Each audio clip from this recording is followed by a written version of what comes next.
3 et 4% avec un effet indirect évident de la réforme des retraites et de sans coût dans les remboursements.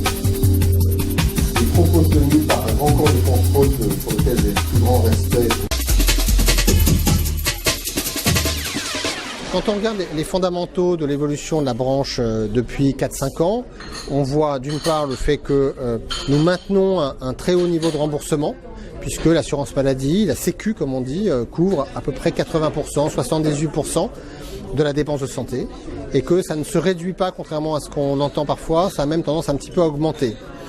En même temps, le déficit de la branche se réduit très fortement. Il a été divisé par 2 entre 2011 et 2016 et nous allons aujourd'hui être en 2016 à un peu plus de 4 milliards et nous serons à 2,6 milliards en 2017.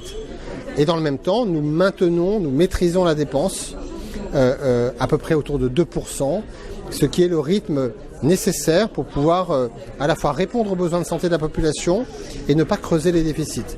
Donc quand on dit et qu'on lit que l'assurance maladie serait en fâcheuse posture, au contraire, je pense que ces fondamentaux montrent que nous sommes engagés dans la bonne voie.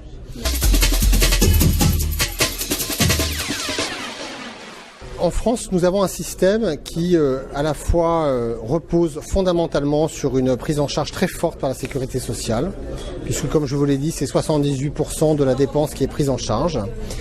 Ça monte beaucoup plus haut sur les affections de longue durée, parce que ce sont les affections qui coûtent le plus cher. Et il faut toujours se souvenir que 8 Français sur 10 passent par une affection de longue durée ou terminent leur existence en affection de longue durée.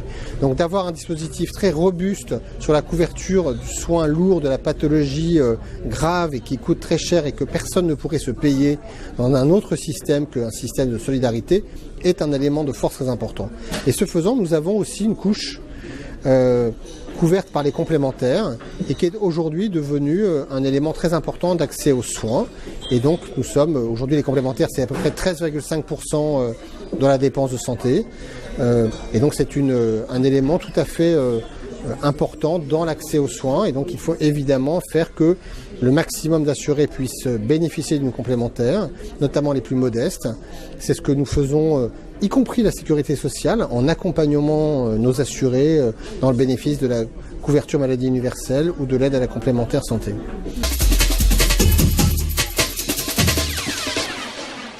Une expérimentation va s'ouvrir en 2017 qui va être une expérimentation très large puisque elle s'appliquera à tout le territoire national et elle portera sur toutes les maladies graves, en gros les affections de longue durée, toutes. Bon. Et avec la prise en charge à peu près au tarif de droit commun des téléconsultations, de ce qu'on appelle la téléexpertise et puis demain du télésuivi. Voilà. Et sans attendre, puisque vous parlez du droit commun, la convention qu'on a conclue avec les médecins libéraux en août dernier, le 25 août, prévoit que sans attendre cette expérimentation, nous puissions rembourser comme une consultation normale des téléconsultations faites dans le domaine des plaies chroniques et de l'insuffisance cardiaque.